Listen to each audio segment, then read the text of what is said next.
dentro del propio Partido Liberal denuncian al diputado Carlos Portillo. Miembros de la comisión número 4 del PLRA presentaron ante el Tribunal de Conducta una denuncia pidiendo que se investigue la conducta desleal del parlamentario.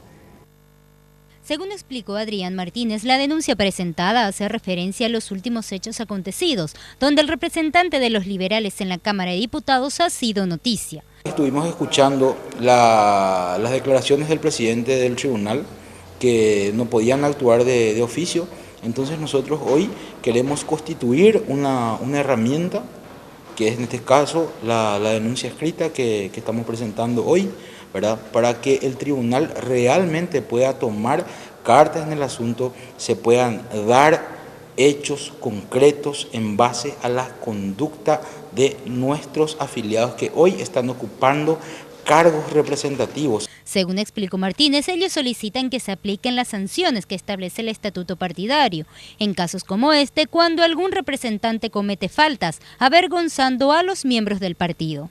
¿Por qué? Porque todos los afiliados del Partido Liberal hoy somos objetos de escrache a raíz de esto, porque se generaliza.